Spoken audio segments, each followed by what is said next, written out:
From the Augusta National Golf Club in Augusta, Georgia, welcome to The Masters.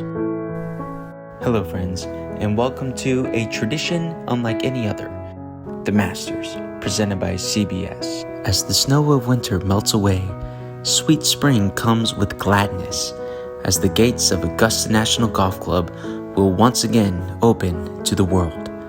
The brilliant design of Jones and Alistair McKenzie has stood the test of time, producing some of golf's greatest and most disastrous moments. As the players roll down Magnolia Lane this spring, this will be a unique Masters, as the golfing world is still trying to find its footing, as the LIV and PGA Tour guys will be together once again.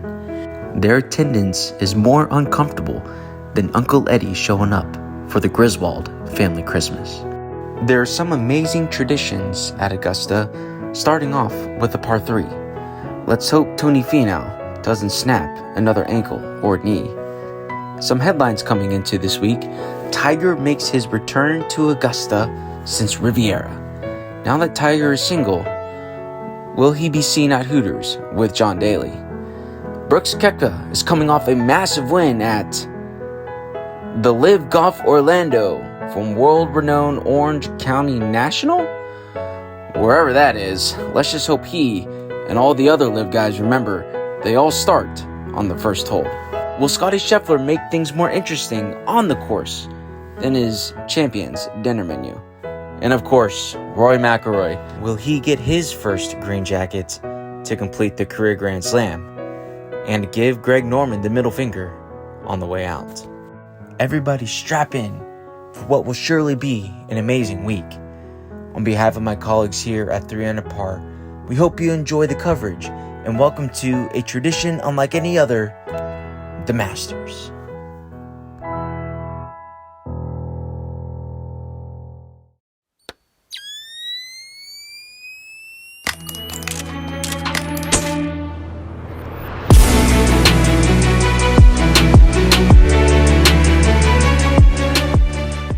Ladies and gentlemen, welcome back to the 3 Under Par podcast. This is a golf podcast where What do white balls like? I'm your host, Scottie T, and I'm joined by my co-host, T-Bone, in the other box. T-Bone, how are you doing, my friend? Masters week, baby. Couldn't be doing any better. We are here. This is the mecca, in my opinion, of golf. It is the Masters, Augusta National Golf Club in full display in all of its glory. I mean, we've got a ton to talk about, man. It is going to be a fantastic week. Been looking forward to it. You got this circled on the calendar every single year. Can't wait. Can't wait. How you feeling? Feeling good. It got here quick. I feel like I was waiting for so long, and the fact that it's finally here, it's fantastic. I've been waiting for so long and so excited about it that I'm already almost sad that it's over, as sick as that is. But man, I can't wait for it. I watched the women's amateur tournament. I watched a little bit of that, which is a nice little entree to Masters Week. So live from the Masters, been ripping that all day, and yeah, ready to get to Thursday. No, the Augusta National Women's Amateur Tournament has turned. It's still really young, and I would say in its infancy, but it's a really nice precursor, really nice tournament the week before the Masters. And I don't think they play all the rounds there, but the final round is on the grounds at Augusta National. This year went into a playoff, so pretty electric. And then you have the drive, chip, and putt too that leads up to it over the weekend. And Augusta National, obviously one of the most exclusive clubs. It's probably the most public, well-known private golf club, arguably in the entire world. So I think they've done a good job of making it even more accessible to the public, at least during that brief period of time, because outside of these 10 days or whatnot, it is radio silence. You know nothing about what's going on. Yeah, yeah. No, it's a mysterious place for sure. I think you said it perfectly. I mean, there's so many people out there, so many people dying to get out there every year, and yet there's so many unknown things about it, and they're always changing the course here and there. So um, it's an interesting place, man. Have you been? You're muted. I'm sorry, what was your question? Have you been? I have. Soft flex, been to the Masters 2018, went on Saturday. That was the year P. Reed won. Hashtag Team Reed, I guess. So that that is what it is. But it was a phenomenal experience. That's also when I got to play Hague Point, which we have talked a lot about offline. Point. Yeah. So I feel like I can wear the Masters gear because I've actually been there. Unlike a lot of people who break out their Masters gear this year, don't even know where Augusta is on the map. But that's fine. I get it. I'll let it slide. Have you been? No, but I just know where it is on the map because I have so much gear. I know where the pin is on the United States. So, That's right. but yes, it's on the list. It's on the list. It's definitely bucket list item to go. I think everybody should go. It doesn't matter if you're a golf fan or not. It is the absolute best. I've heard it described two ways. It's Disneyland for adults or Disney World for adults, which at 1 billion% agree. And also, it's the most religious experience non-related to religion ever, if that makes sense. Like when you just go on there, cell phones, you almost like take a step back in time in a weird way, but they've also done a great job of modernizing everything. The pro shop is or the gift shop is absolutely unbelievable. I mean, you look at the TV, the grounds. I mean, especially being there now, like you're like, oh, that's the restroom. Oh, that's where the merch tent is. That's where the pimento cheese sandwiches are. And you would have no clue on the broadcast, but it's like in plain sight, but it's hidden behind trees. It's everything is so strategically placed and well thought out. There's literally no place like it on earth. Correct me if I'm wrong with the merch tent, which is a place I'm dying to get to, but won't they ship your merch for you? Yes, that's what they do. You go in and order it, and then you It's give them their insane. address, and they'll ship it to you and be like, "It'll be there in a week." It's so great. It's That's what I'm insane. saying, dude. They think of everything. You're Yeah. just jealous. I can see it Yeah. on your face. You're just jealous. But all right, real quick, Valero Texas Open. Real quick. Real quick. Corey Connors won. Congratulations to Corey Connors. Won that a couple years ago. He had a nice, three putt within 3 feet this week too, and still ended up winning. So first time win as a father. That's all I really got for this week. Yeah. I think all I had was hoping Ricky could get a last minute invite, but wasn't meant to be. But I think Valero's behind us. We're full speed ahead with Masters Week. So I think I kick it off by just saying, what do you think is the biggest storyline heading into this week? Yeah, it's a great question. I think the biggest storyline going into this week. Well, first, not the biggest storyline, but it's definitely worth noting the course change. 13. Honestly, that might be one of the biggest storylines going in is the course change to 13 in the era of the modern game. The USGA announced they're rolling back the ball, but Augusta National has had to do some major changes to keep up. The joke was essentially Tiger proof the golf course because his win in 97 was just absolutely unbelievable the way he blew away the course. So 13 has been a long topic of conversation. They extended it back. They bought the property behind it. I don't know off the top of my head how far it plays. I think it's about 30 yards further, if I'm not mistaken. I But want to say around 560. 60?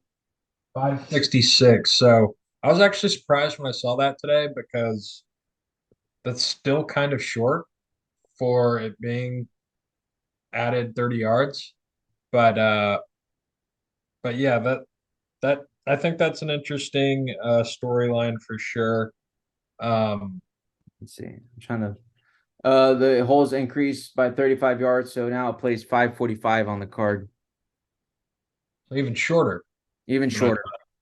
Yeah, it's just, I mean, we all remember Bubba Watson when he won in, I think it was 2012 and 2014. Him just absolutely blowing by everything. It's outrageous. It really is. It's probably a necessary change. It's just when you make changes to a golf course like Augusta, people are like, "Wait, what? Oh my gosh, what is happening right now? This is crazy town."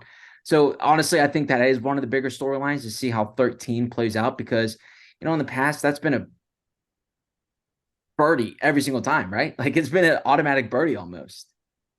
Yeah.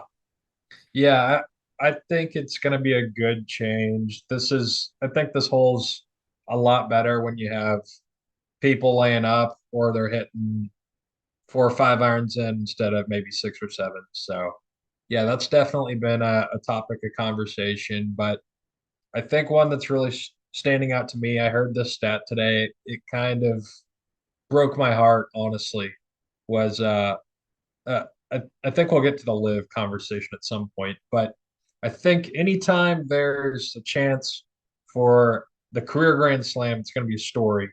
And I heard today that Rory has had 9 chances here. It's been 9 years for him having the chance to win the Grand Slam at the Masters. 9? That killed me.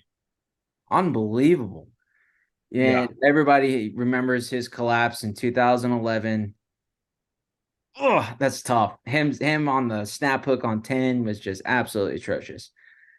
Yeah. Like I think he shot 81.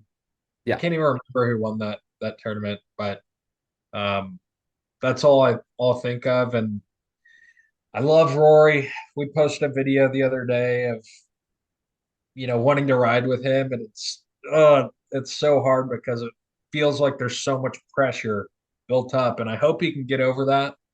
But it's going to be a great day when he wins the Masters, and I really hope it's this week. Um, Another kind of random Masters thought was I didn't realize how close Angel Cabrera was to winning 2 green jackets. Yeah, he really did. And I mean, and we he's talked about it a still few weeks. might be in a jail cell right He's in a jail cell. Let's say he ain't at that champions dinner tomorrow night. now. No, he's not. But yeah, I guess he was. I didn't realize he was in playoffs. He was in a playoff twice. Won the first one, lost the second one to Adam Scott in 2013. So the 10-year anniversary was coming up with Adam Scott there. But it's kind of crazy to think back some of these coulda, woulda, shouldas, and other people that have could have won the Masters and that we're so close to. I think Brooks lost by a shot or two in 2019 when Tiger won. Angel Cabrera almost winning two. I think Chad Campbell was also in that first playoff with Angel Cabrera, which would be insane if he was a Masters champion. Wow. But it's crazy to think how close this tournament is, how the history could have changed over these last, so many years. And hell, even in the 90s and 80s, Greg Norman could have been at the Champions Dinner this week, which would have been wild. Yeah, that And would have been insane. it's just crazy to think all the history and so many people that were so close to winning. No, that's absolutely true. I mean, Louis Oosthuizen, right? Losing the Bubba Watson in the playoff. I mean, Ken Venturi, even if you want to go all the way back to the 50s and 60s, I mean, he should have won a couple of them if he didn't shoot, what was it, 80, and then Jackie Burt came back and win to win all those years. The Masters has done a great job of curating that just entertainment factor that makes you want to tune in every single year. It's either because people always charge up, I feel like it's the back nine on Sunday. That's when it happens, and then you also have the collapses that go along with it. We think of Greg Norman. We think of, I hate saying this, Jordan Spieth in 2016 as well, man. But guess who won the green jacket? Danny Willett, because he goes out and makes that charge on the back nine on Sunday. Augusta National, I've heard it called manufactured drama. I don't like that at all. I think that's kind of disingenuous, actually. I don't, even if it is, I don't care. I really don't care because that's good entertainment. It's great golf. And even still, you got to go out and hit the shots. The back nine is gettable, but you still got to. I mean, we just said 13 might be an automatic birdie hole, but you're still hitting almost a baseball swing because that ball is so far above your feet. And then we think of Phil Mickelson on his shot on 13 from the pine straw. That's an all-time shot, right? I mean, but he made it look easy, which he missed the putt, by the way. But that's neither here nor there. He still won. But 12, I think that's what really makes or breaks Masters. Even when Tiger won in 2019, you had Brooks Koepka, who hit it in the water. You had Tony Finau, who hit it in the water. We talked about Spieth in 16. even I think Greg Norman did. I think he hit it in the water too back in '96 when he was supposed to win when Nick Faldo ended up winning. So yeah, there's just so many incredible Masters moments that we were going to do a top five of Masters moments. We're going to do a top five of a different Masters theme, but there's just so many phenomenal ones to choose from. I mean, Sandy Lyle, you have is it Sandy Lyle or man, I'm going Sandy Lyle's the one who hit it who beat Greg Norman, right? On the chip in Yeah. Chip on in. 11. Who's the Yeah. guy who hit it from the bunker on 18? And stuck it's like a foot. It's from the 80s. The Scottish guy. I'm going. Um, I don't know. But one you're missing is the 86 Masters. Oh, I mean, that's so true. Yeah, Jack Nicklaus, yes, sir, right? You Yeah. have Arnold Palmer coming back and winning his. Gary Player, right? He always talks about how he went out in 30 when he comes, even though he said that well, it was the Masters is the lowest on his priority list now that the British Open is the best one to win. I don't know. I feel like Gary Player's kind of turning into a clown show right now, unfortunately. But heck, dude, even the shot. The reason why one of the big reasons why the Masters is what it is because they when Bobby Jones and Clifford Roberts decided to create this golf course, that was in the middle of the Great Depression back in the 30s. And so then they really just wanted to have this tournament as a friends only tournament. It just happened to be their friends were the best golfers in the world. And then you have Gene Sarazen, who hit a double eagle on 15. The shot heard around the world, as they say, that propelled the Masters tournament into the popularity. And then everybody wanted to start playing it. And so, even, dude, that's what I'm saying. Like, even going all the way back to 1935, the shot heard around the world, absolutely incredible. And the thing is, that hole is the same one that they're playing today. That's is what makes the Masters special. It truly is a tradition unlike any other. For sure. I think the thing that makes it so great is, I mean, well, they play it's an amazing golf course and it's played there every year. This is the one golf course, which this will be a little preview of our top five. But this is a golf course I've never been to, never played, and I think I can name every hole. So Mm. it's just an awesome experience. Um, Man, the back nine on Sundays get me fired up.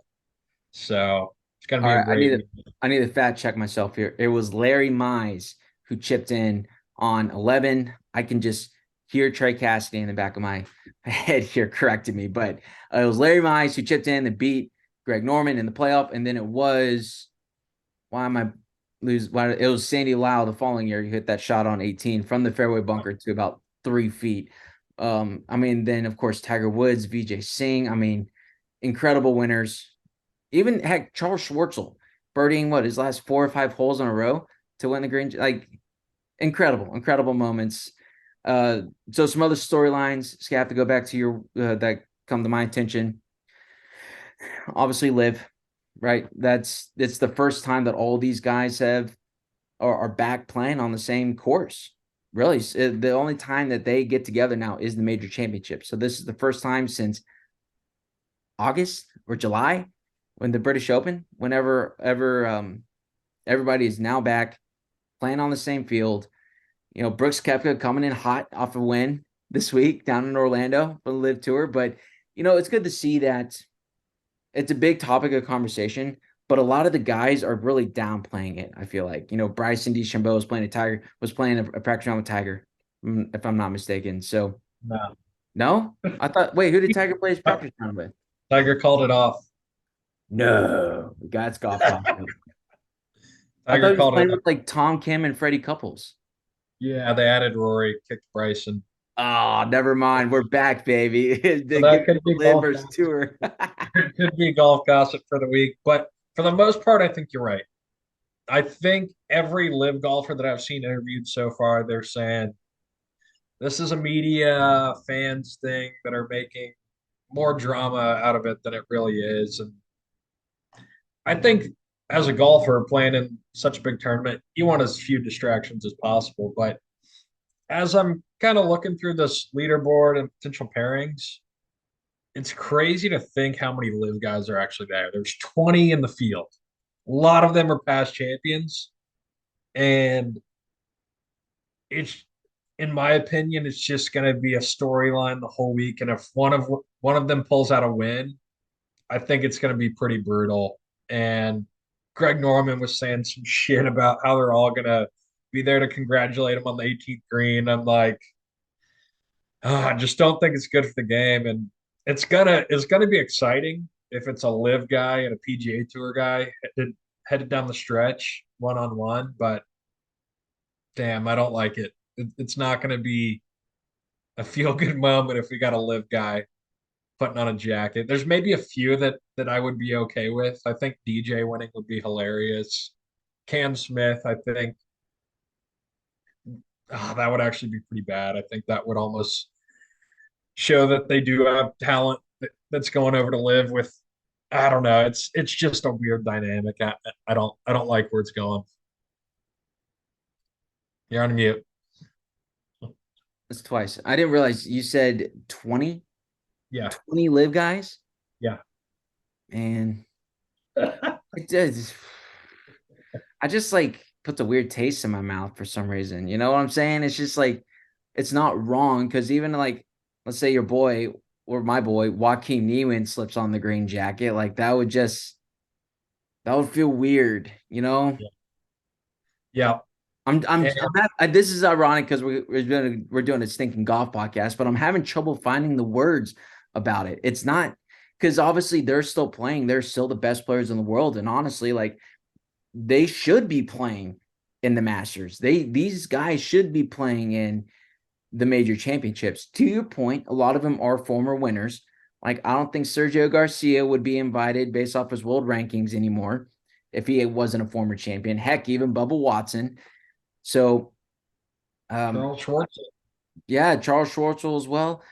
That's the thing, though. Like a lot of the guys who stirred up the trouble. Let's put Sergio and Phil aside here at a sec.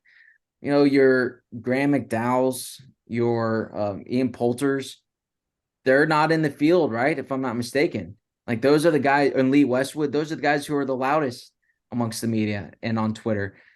More guys, we saw it on Full Swing. Guys, DJ, Cam Smith, they're like, yeah, it's just a decision. Like it is what it is. They're not causing the problem. These aren't the problem children, but then you have some who just absolutely started this whole thing. But I feel like he's kept a low profile in the last year or so. Maybe he's trying to stay out of the media for tax reasons again. But then yeah, P. Reed and Sergio are really the only two that I can think of that really kind of cause a fuss, if you will. Yeah. No, I think that's fair. And uh also about Liv, one thing we talked about last week was are they going to wear their team merch, team logos, and that is a yes. Yep. They are wearing the team logos. On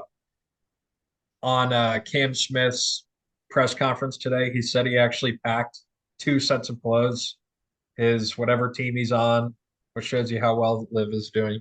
The fact that I have a golf podcast and don't know what team he's on.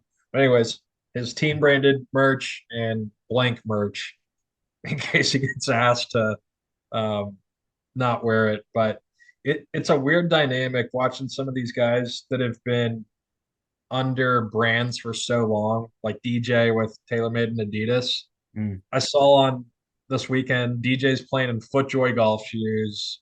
You look at Phil's wearing like the Nike Jordan golf shoes, and he's been with, like Callaway for so long. And um, it's just so weird that they're having these team branded merch deals and they're bringing it to Augusta. And they've, I don't know, been there for so long with these sponsorships, and now that it's all changing, I don't know. It's funny, but I am surprised that they are wearing the Live Golf Team logos.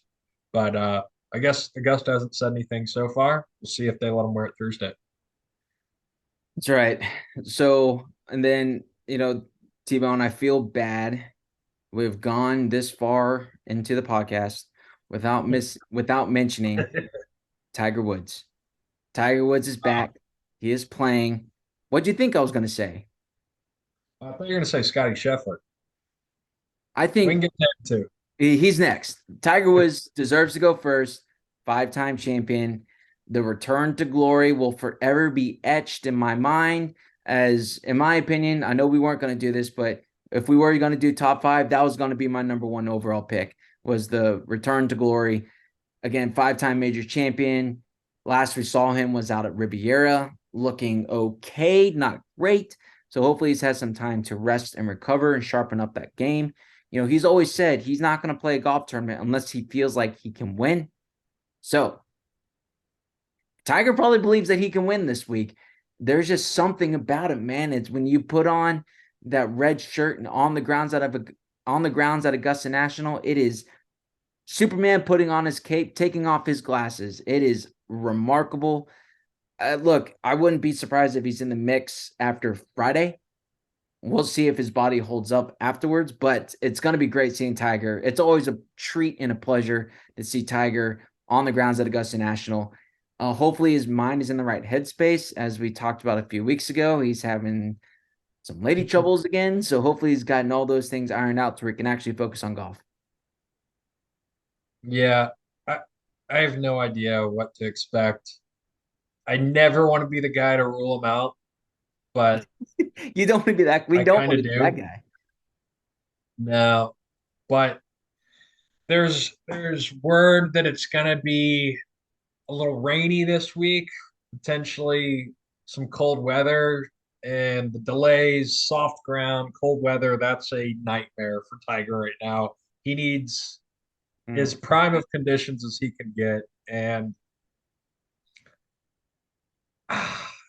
I don't want to be that guy that says it's no chance, but I would be surprised if he's in the mix on the weekend. Like you said, I think he's going to have a good Thursday, good Friday round, probably make the cut, but I think he's going to be just waving to the patrons on Sunday with his early tee time. But we'll see what happens. Anything can happen. I'm I have gonna no clip that. expectations. I'm gonna I clip have that. no, I have no expectations. I wouldn't be surprised if he shoots 80, misses the cut. I would, okay, I would be surprised if he wins. Um, but yeah, I really don't know what to expect with Tigers, so should be a good one. Absolutely. So another big headline here, Mr. Scottie Scheffler. Scottie Scheffler, defending champion, shot 10 under par last year.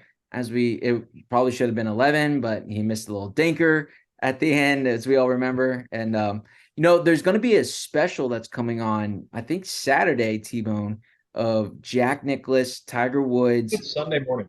Is it Sunday morning? Yeah, I think it's Easter Sunday. Okay, fantastic. I will definitely be tuning in. Hosted by Trevor Immelman, who is the 2008 Masters champion, and then obviously defending champion Scottie Scheffler will be on there. But I mean, he's there's been like a carousel, if you will, of John Rahm, Rory McIlroy, and Scottie Scheffler. These guys are shifting between 1, 2, and 3 in the world. I would say everybody agrees they're probably the best 3 players at the moment. We'll see if Cam Smith has anything to say about that after this week, but they are the best players in the world. Scottie Scheffler coming off his Players Championship win and then defending Masters champion. I mean, the guy's unbelievably hot. It's so hard to win back-to-back tournaments, just period, especially major championship at a course like Augusta National. The last person to do it was Tiger Woods back in 2001, 2002.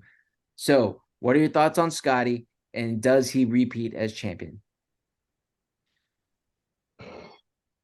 So I don't want to rule out. You really do not want to rule out Scotty Scheffler. I think honestly, he's better than Rahm and Rory.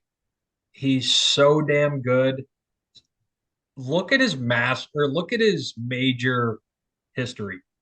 I think he's missed a cut like once, and I swear everything else is like top 10. The guy is insane. I really do think he's above Rahm and Rory right now. And I think it's hard to pick anyone else other than him. I would normally pick Rory, and I on the video I posted yesterday, I said I'll pick Rory. I think I'm going to honor that. That was But preseason. Oh, that that was was preseason. Keep preseason. in mind, because I picked Xander Schauffele, and I don't think he's my pick Yeah, right. if you want to hold me to it, we can play that game.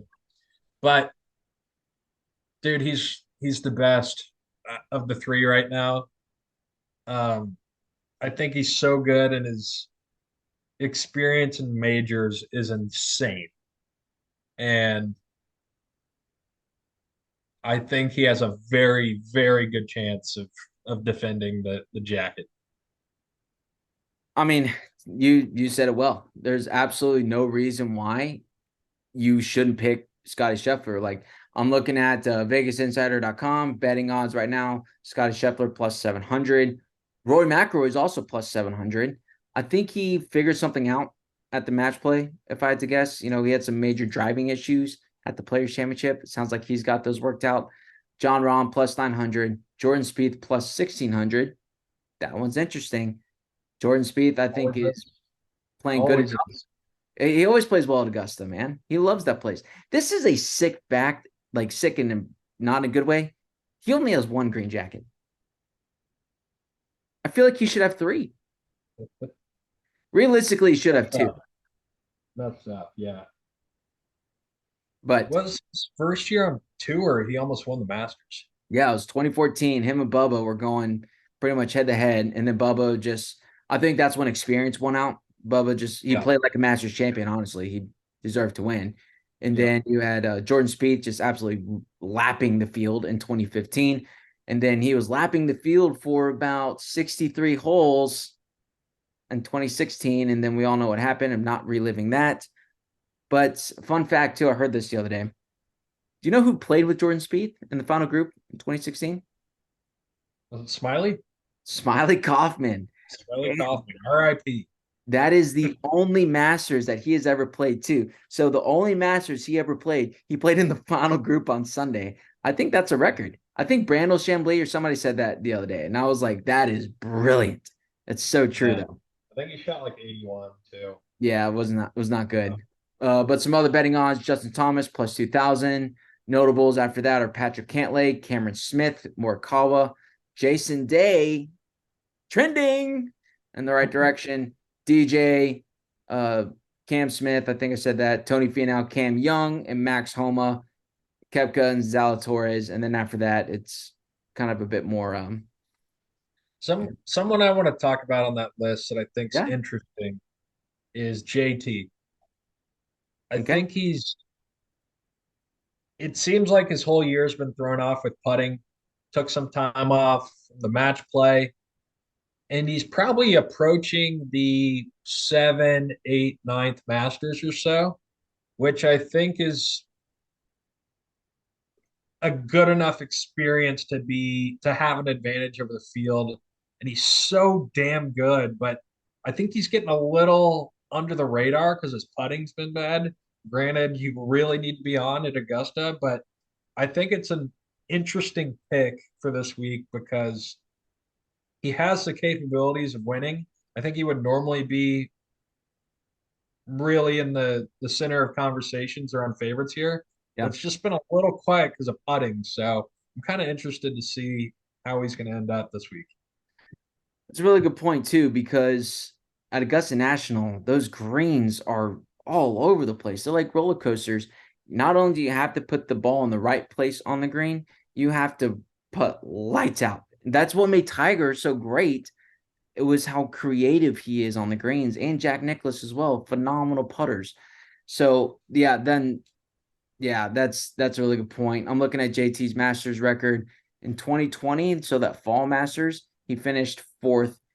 And then last year he finished T8. So I think that was a sneaky T8. It just feel like Scheffler kind of ran away with it last Yeah. year. And Which so that's kind of another thing. It's almost surprising how underperforming he's done at the Masters because it seems like he's always in the mix at other majors. So it feels like it's about time he steps up here. mm. And I don't know. I mean, I'm really the going one with he really has not performed well at is the British Open. He hmm, he's missed a couple cuts. T40, T53, no tournament, and then yeah, T11 is his best finish at the British Open. So anyway, we're not talking about the British Open. But What do you yeah, think? no, he doesn't really seem in the mix as for a guy as talented as JT and as a person who loves this tournament like everybody does. You would think he would be in the conversation, and he really hasn't been. Yeah.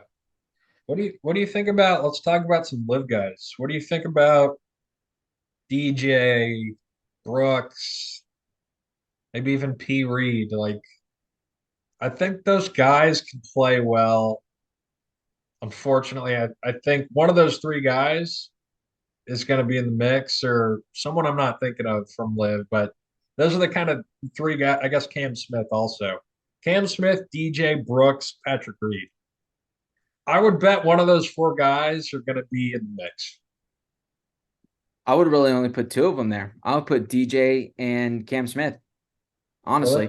Yeah, I don't know why. Patrick Reed, look, he got his Masters win and like, great, go off into the sunset now, man. Like maybe I'm biased because I just don't really care for the guy, but it doesn't it doesn't excite me at all when it comes to Augusta. Also, like generally, Augusta National plays really well for people who fade the ball because the ball stops quicker when you fade it. He's a natural drawer of the golf ball, so that's I just like people who fade the golf ball more. And DJ and Cam Smith, even Morikawa, they hit those high cuts, man. It is and Scheffler, they hit those high cuts, which are really fun to see. And like when the ball gets wayward, it will stop quicker. So, and Well, one thing with P. Reed, I want to say, defending champion, or sorry, not a past champion. easy. He finished, I want to say, second, lost in a playoff in that Dubai tournament with Rory. Okay. Second last place in Orlando behind Brooks at the Live Orlando. Look, I he might be mean, trending. And I've said it before and I'll say it again. I love experience at Augusta National, and he has that experience. So maybe I'm foolish for crossing him off my list, but that's just kind of how I feel right now. He doesn't excite me in the same way that DJ and Cam Smith do. Now, Brooks is interesting. I don't think he'll be in the mix, though. It sounds like he's a bit more healthy. He just has not played well this year until this last week. Like last week, he comes off with a win over at Live, and everybody's like, "Oh, Brooks Koepka, he's back." You know what I'm saying? It's crazy town.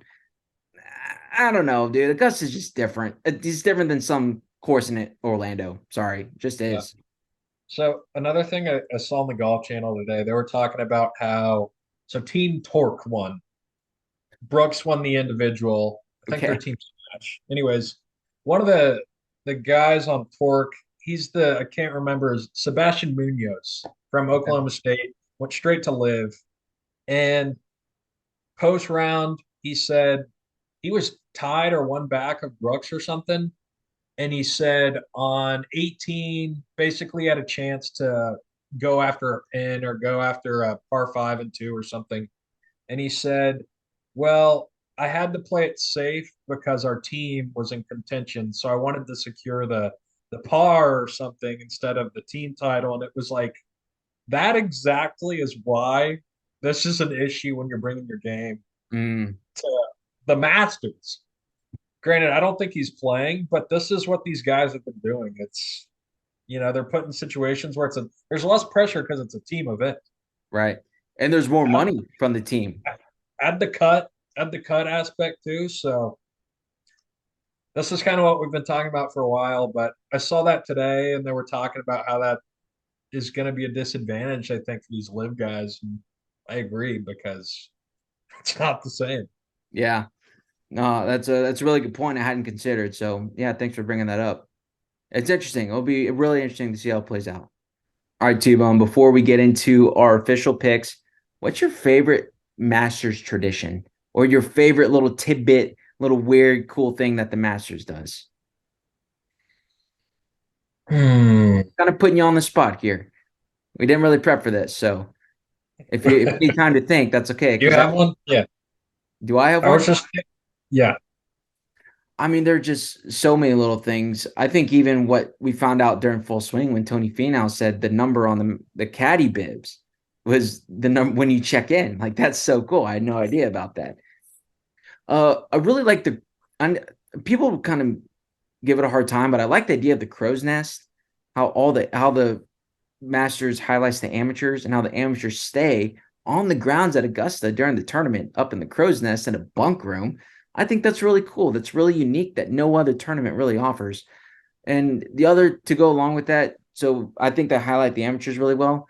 I think they do a great job of honoring their past champions. I think that's partially because they play at the same course every single year. You can literally go where Bubba Watson hit his rope hook on 10. You can go anywhere on the you can go where Tiger chipped in on 16 with right. You can stand right there. Like that is so cool. So to couple along with that, I think they do an incredible job of honoring their champions. So I would say honoring the champions and the crow's nest is my favorite little Masters tidbit. Nice. I'll say something extremely obvious, but there's nothing cooler than the green jacket. The Amen. green jacket's the coolest thing, the coolest award, coolest trophy, coolest honor of any other sport. The rules around it where you have it for a year, then you can only wear it on the grounds. That whole dynamic is awesome and really makes the Masters. That's a big part of it. Pretty obvious, but I think that's what makes the Masters really cool. I agree. I agree. Like I said, the Masters, they just do everything right. Flip side, real quick, the most cringeworthy one is the green jacket presentation of Butler Cabin. I love it because every year it's an absolute train wreck. It's too quiet in there. Yes. Something's weird and they don't really know what to say or act or shake hands. Yeah, that's a good one. That's a good one. Yeah. All right, T-Bone. I think this takes us here to official Masters pick. Who is your pick for the 2023 Masters Championship Ah, or the Masters? I think it's a Masters Championship. Who is your Masters champion? it's tough. I guess give me a coin. I'll flip an imaginary coin and go Rory McIlroy. Sticking with it. Sticking with Rory, huh? Sticking with Rory. It's got to happen at some point. I think it's a good year for it. Rory McIlroy. With all these live guys coming out there now, it would be so fitting if Rory McIlroy Oh, was wearing the green jacket at the end of Sunday. I that would would be awesome. love that. That would be awesome. All right, who you got? Man, for my pick, I think I'm going to go with it's so hard not to pick one of those three guys, right? Scheffler, McIlroy, Rahm. If you would have asked me a month ago, I probably would have said John Rahm. He's not necessarily playing the best at the moment. Did not have a good showing down in Austin. Week off might have helped figure it out. Man, I think I'm gonna go Scottie Scheffler. I think Scottie Scheffler gets the repeat, gets it done. He's in a great mindset, dude. He's playing out of his freaking mind. And he's won there before. He knows what it's like having the pressure at Augusta, and I absolutely love that. So yeah, I think Scottie Scheffler gets it done. I kind of want to take him, but I'll stick with Rory. I think, yeah, we're Who's really going out on a limb here. Yeah, right. We're taking 1, 2 favorite betting odds. I was about to ask, who's one guy who could sneak up on you? Who's one guy that maybe has an outside chance of winning the Masters here? So, like a few years ago, nobody really probably would have foresaw Hideki Matsuyama winning the Masters, right? Or Yeah. heck, even Sergio back in 28 or 2017. So, who's somebody like that is maybe has an outside shot of winning the Masters? I mean, this would be insane. Actually, I'm not going to pick this. This is actually a guy who I don't think will win the Masters, but it came to mind just naturally. I was thinking Sam Burns just entered top 10 in the world, won the match play, but it's his second time at the Masters. I'm pretty sure. I don't like that. Hmm. So, um, honestly, someone so under the radar that I think could win always plays a great year is DJ. Who knows? Yeah. Who knows? Um, yeah, I could see DJ and then also just kind of a random first time winner. JT could pop up, you know. If he figured out his That's not putting, a got his, long shot, dude. Come on.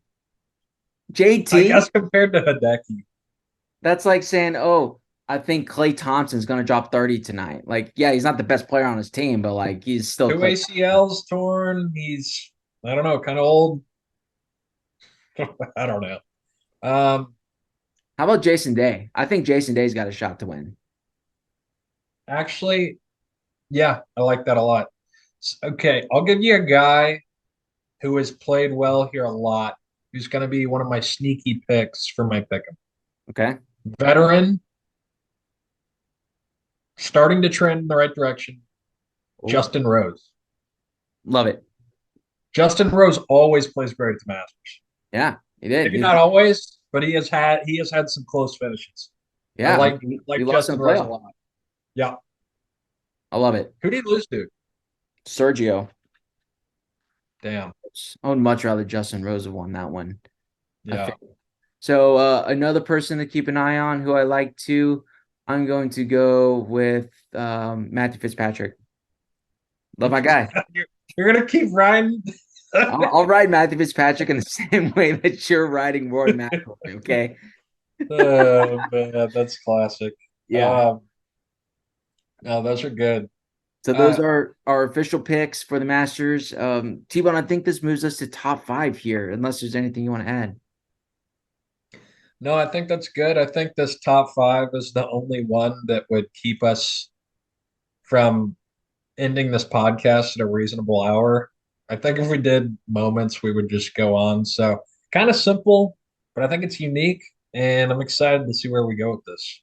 Hopefully, it's not too obvious, but Yeah, we'll. well, our top five again was going to be best Masters moments. We would be here all night. We thought about doing top five Masters collapses as well, but that might even be longer. With those might even just kind of coincide. Like Tiger's win in 2019, would you consider that a collapse of Francesco Molinari? Like a lot of those, as we Yeah. talked about earlier, Greg Norman, Nick Faldo, a lot of those go hand in hand together to create these great Masters moments throughout history. But our top five for this week is going to be the top five holes at Augusta National.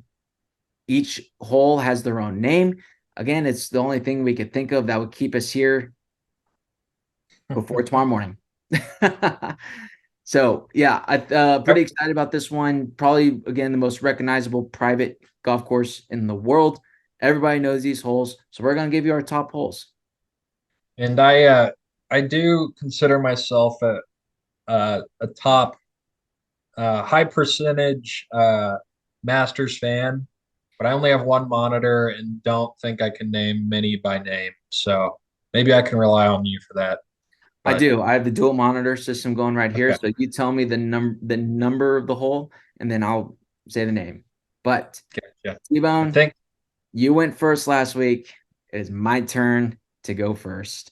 I hope that's okay. But back yep. and forth, the Instagram standings, 3-2. You're winning at the moment. I'm picking up on a trend, so we'll see if it holds up after this week. But I need you, Instagram listeners, vote for me in advance. So go follow us on our social media channels at 300par pod. That's where we will post these the rankings. So especially on Instagram, go follow us there. All right. So number one overall pick for me, again, very tough. I think I gotta go with number 12. Golden Bell, the par three. It's the most beautiful part of the golf course. All the azaleas in the background. I mean, literally, you walk down there and it's down the hill, and it is absolutely spectacular. Race Creek right across the middle.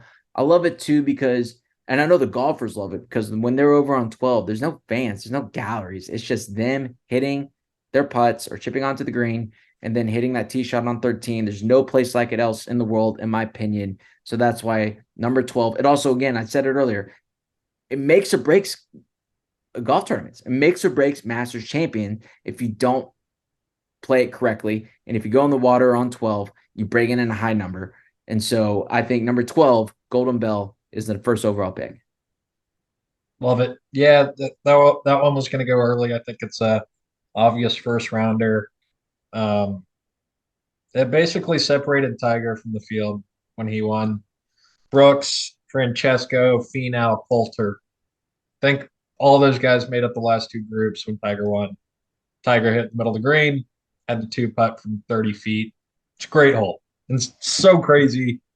A lot of history. Great pick. Absolutely. All right. For my first pick, I got to go 13. I'm hoping with the new tee boxes, it's gonna make it even better. Um, Reachable par five. There's been some insane shots. Again, a make or break hole. Think of Phil from the Pine Straw. Um, just a great reachable par five that's that's so fun to watch. And I think this year it's going to be even better when you have a little bit longer irons in, maybe a little more layups. Um, but it's I think that hole's awesome because it seems so easy, but you'll see guys make like tens. So they're Yeah. trying to cut the corner, and then their drop is even worse. Seeing the guys hit it from the pine straw to the right, trying to hit it on the green, it's awesome. It's awesome. Yeah. 13. No, it's fantastic. It can really propel a person who's making a charge. So yeah, we'll see how it's well received after this year. So kind of risque pick, T-Bone, going with the Cole that's getting the facelift this year. But yeah, you're right. Traditionally, 100%. So for me, number two, man, I'm torn between two of them. I think I'm going to go number 16. Another par three. So I'm taking both the par threes on the backside, but 16, incredible hole. It's one of the flattest holes on the golf course, too. You don't realize that until you're there. But it's had some incredible moments. Hole in ones, Tiger's chipping on 2005. I mean, just a gift from God himself for Nike when that Nike logo is just chilling on the lip, right? It was amazing. And again, when he won in 2019 too, that was a big hole for him. The slope, I mean, even Jack Nicklaus when he won, Gary Player, there's just so many amazing moments on that hole. And it's not ridiculously long, probably like what 170 on the card. So yeah, I think number 16 gets the nod for number two for me. I didn't think you were going to go back to back par threes. I Uh, didn't think I was either, but like I think I'd be silly if I didn't take 16 here. okay. Well, I'll do a similar play. I'll go two par fives. We'll go 15. Yeah, that was it.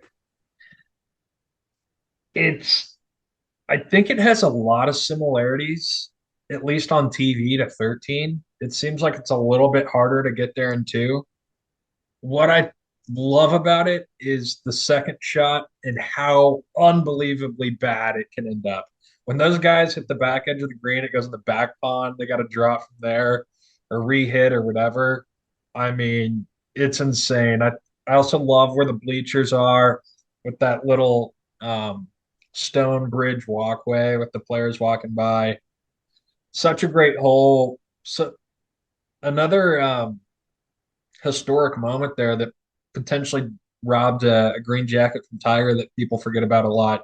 When he hit it off the pin, spun back into the water, took a step or two back, drop, two-shot penalty because it was an improper drop. Crazy stuff like that. Seve blowing the lead to Jack at 86. Um, Reachable par fives in the back nine of Augusta on Sunday. Doesn't get any better than that. Yeah, I mean, so I took both par threes, you took both par fives. Again, I think very fitting in this appropriate, or that feels very appropriate. I had to sneeze real quick. I apologize there. That's what the listeners want to hear. I want to mute though. Yeah, great pick. I think a lot of our first round picks or a lot of the early picks are going to be on the back nine. I think might have to sneeze one more time. Got it. Number three for me, I'm going to go with number 11, White Dogwood. First hole of Amen Corner. The tee shot is becoming very daunting. I know it's not the way that it was intentionally designed to be, but they had the tiger proof the golf course. But that second shot is just absolutely brutal going into 11. 11 is actually the first hole with water on it as well, the little pond there. And, there's that massive hill on the right side, and TV does not do justice how overall hilly the golf course is in general, but especially that part there. It's had some amazing moments. It doesn't necessarily, it can't make a golf tournament in the way that 13 and 15 can, but you can have a high number there. And then you got to go in the 12 and 13 after that. There's a reason why they call it Amen Corner. It starts with that second shot on 11. So that's why it gets to the nod for number 3 for me. Honestly, that hole, I think it's the hardest hole in the course. It's a hole that I'd love to watch, but I honestly think I would hate it playing it. Oh, It yeah. looks so damn hard.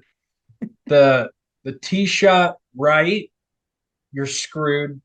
You see guys hit what looks like moderate like layup shots that just keep rolling into the creek or into the pond there. If you go left, you're probably not finding it. And a lot of these approach shots are like 220 in. It's windy. If you go right, you have all these mount. That hole is a nightmare. Yeah. To your point, if it rains and the course is soggy, you're not getting that rollout. Oh Whew, yeah, man. having some graphite in the green Let's say for I feel sure. bad for Bernhard Langer and Freddie Couples who have to hit their second shot in. I think speaking of our earlier conversations about Larry Mize is playing again. As he has the lowest betting odds. So if you're Gotcha. feeling dangerous, you can bet on him. I'll only play it twice. It's all right. All right. Who's your third pick? All right, I'm gonna go. I'm gonna go hole 10. Okay. I think the view from the green looking out to the fairway is really cool. It shows you how insane that drop off is and the dog leg is. Also, think it's a great playoff hole. We've seen Masters decided on that hole. Bubba from the trees, Adam Scott holing out. There's been a lot of great endings on that hole. Um, and also, if you have a guy in contention and they birdie 10, it's always like, holy shit, watch out. Yeah. They could go low. So I think it's a great start to the back nine. Just begins the drama. Pretty tough, and there's been some great endings to the Masters on that hole. So I'll go 10. I like it. I like it. Camellia, number 10. T-Bone, I think if I choose this, you're going to choose that. If I zig, you zag. So I'm going to go to date. Only back 9 holes so far for the first 6 picks. I'm going to zag and pick the first hole on the first pick from the front 9 and go number 2. Number 2, par 5, pink dogwood. That hole is absolutely dogleg down the hill. That second shot has created some amazing moments. I think of Louis Oosthuizen, his hole out double eagle. It's a great way to propel your round, to set the tone early. Birdie's definitely in the mix. And the green too. Like again, the TV does not do it justice. Where that pin is on Sunday and where it is tucked back left, there's like 5 feet of room there in order to hit the green. It is absolutely spectacular. I got to get a par 5 too for my team here. So I go pink dog with sitting for my 4th overall pick, hole number 2. Yeah, I always think of the Louis Oosthuizen double eagle there. That's a great hole. The pin placements, the width of that green are insane. That's a fun hole to watch. I like it. Yep. All right. Um, hmm. Hey, fun fact while you're telling this, Sue, I want to shout out to my boy Drew.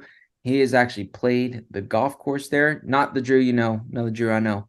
He has played the golf course, and his brother got a double eagle on number 2 when they played there. He said it was like the 3rd double eagle ever on that hole, and then Louis Oosthuizen was like number 4.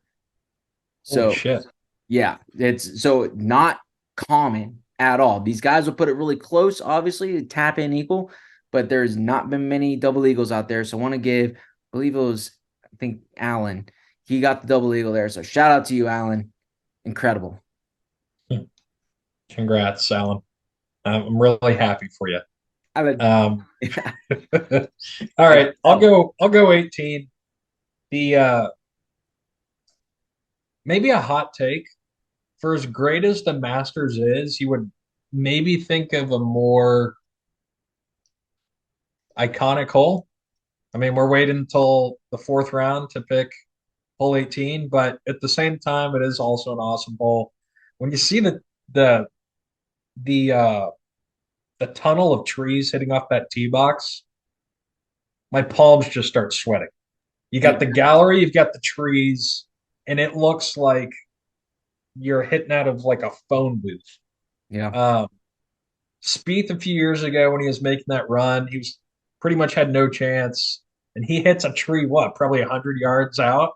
Yeah. I mean, I always thought the pros it didn't really mess with them that much, but apparently it does. And again, I think the green complex on 18 with the surrounding bunkers and gallery going up the hill is really cool. Um, Again, maybe a hot take. I think it's a little underwhelming for as Mm. great as the Masters is, but we'll go with 18. It's definitely more of that tee shot, to your point. You got to get by. But heck, dude, we were talked about the duck earlier, Angel Cabrera himself. He hit a tree on that playoff and still ended up making par. I mean, Yeah, Tiger, when he won in 19, he still made bogey. But then you have Phil making birdie on 18 to win his Masters in 2004. It has, and then you have Jack Nicklaus making, I think he made bird. No, it was more Greg Norman. He really effed it up, blowing that 4-iron over the green. It has created some great moments. But Arnold look, it's Palmer made really, a double bogey on 18 to lose the Masters. yeah, Yeah, there's a dude, lot of stuff that's happened. there's a lot of history there. But it's not like 18 at Doral or 18 at Sawgrass or heck, even 18 at the Golf Club of Houston, if you will. All those are those are more scenic, if you will. But it's even though it's not as scenic, it has created some phenomenal moments. For sure. But I think that's a fairly appropriate place to be. Like it definitely deserves to be on the list. But I think if it would have been taken at 3, I think that would have been appropriate too. So number 5 here, T-Bone, my last pick. Man, this is where a lot of them are obviously really recognizable. I think you said it earlier, 11, you think it's the hardest hole on the course. I think hole number 4 or 5 is the hardest hole on the course. Now that Oh they've yeah, extended it, that hole is just absolute beat down, but it's not necessarily iconic too. So usually I would pick another hole, but I'm going to go with hole number 9 for my 5th overall pick. I think I need another par 4 under my belt. That green is absolutely incredible. It's like a 45-degree angle. How these guys even stop it, I have no clue. And if you remember Tiger Woods in 19, when that pin was like in the middle to front, he's in all the way back and he hit maybe the best putt I've ever seen. It was up there with like 17 at Sawgrass when he knocked it in, the better than most putt. I mean, he just barely tapped that thing, and it felt like it took 5 minutes to get to the hole, and it ended up like 2 inches from it. It was absolutely incredible. I just think it's a good way to end the front 9, dogleg left, crazy green complex. So here's a fun fact too about hole number 9. So Clifford Roberts was one of the founders with Bobby Jones of Augusta National. He used to always hit it in the same spot on 9. And so he had the grounds crew or whatnot make a little shelf in the area where he would hit it every single time. So because it goes straight downhill. But except for that like 7-yard little shelf, it is flat. And that's because that's where Clifford Roberts used to hit it every single time. So I think it's called Roberts Shelf. But that's a little fun fact about Augusta that not many people know about. interesting. Yeah. Pretty cool. So yeah, number 9, and then you go down the hill, back up the hill. Clubhouse is right there. The gallery's all over the place. So yeah, number 9 is my 5th round pick. Cool. Um, I feel like I need a par three on the list, but I might just say fuck it, and I'm going team par five. I'm gonna go number eight. Yeah, Um, that's a good one. I think eight is there's this one past Masters where Tiger's hit this low running hook, and he hits it to like 8 feet, and I think a lot of the players hit that just that low runner, and you see it. The camera angle is always allowing you to see the ball come in and run up the green, and when it just keeps curling to that back pin, it's so fun to watch, and can definitely be an eagle hole for the Bombers, but it's always like a runner. So I think it's so much different from the other par fives on the back nine too, and just a really fun hole that to get you ready for the back nine. So I'm going team par five for my picks. Um, Almost took seven. I think that's a great par three too, hitting over the gallery that's sitting down on the hill. But I think eight's a really fun hole, so got to take it for the last pick. I mean, that was going to be my. If we were going to do one honorable mention, it was going to be number 6. 6 is the par 3 that Six. sits over the gallery. Yeah, 6 is my first honorable mention there because that's. But considering I took both par 3s on the backside, I think I had to mix it up a little bit. So yeah, I think that's a really iconic hole. You just have that little shelf there on the top right-hand corner. Everything funnels down. The gallery is a great place to go watching. So yeah, that would have been my next pick at 6. Gotcha. Seven's the narrow par four that's kind of downhill, the uphill with the Yeah. bunkers around it. A little shorter hole. Gotcha. You know what would have been on the list maybe a few years ago would be 17, but since that ice storm came out and took down Eisenhower's tree, doesn't play the same in my opinion. Yeah. Yeah. 17. Honestly, I can't really picture 14 at the top of my head either. 14's got Uh, that crazy green.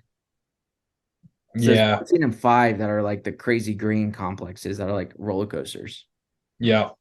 Another hole that we didn't talk about that could also be the hardest hole on the golf course. I think it's three, the par three. Tough, dude. Plays at 240. That is unbelievable. Yeah, that one's a bastard. And then is four the dog leg left? Uh, no, I apologize. So 3 is the short par 4. That's only 350. Some of the guys will try to, guys Oh, like that's where someone try to Scheffler drive chipped the in. Is green. that where Scheffler chipped in for eagle on Yep. Sunday? Mm-hmm. Yep. And then 4 is the par 3. And then 5 Yep. is that dogleg par 5. 6 is the par 3. And then 7 is a bit more of a straightforward par 4. Yep. I mean, plays 450. And then 8's par 5. 9, you come in with the par 4. Yep. Yep. Yeah. Hole five is definitely a monster. Yeah. I mean, that is not a fun, that cannot be a fun hole to play. But No. And they extended a couple years ago. Played 450. Now plays 490. Ugh. It's disgusting. yeah. T-Bone, I think that about wraps it up for this amazing Masters week. It's going to be electric, man. If you need to get a hold of me, I'll be on my couch watching the Masters. I probably won't answer many text messages this week, so I apologize in advance. But T-Bone, before I close this out, any final words on this 2023 Masters week? No, I think it's going to be a tight race between the three amigos with Rahm, Scheffler, Rory, but we could also have some live drama. We could have someone that wasn't even on the radar. I think we kind of talked through all those scenarios. So interested to see how it plays out.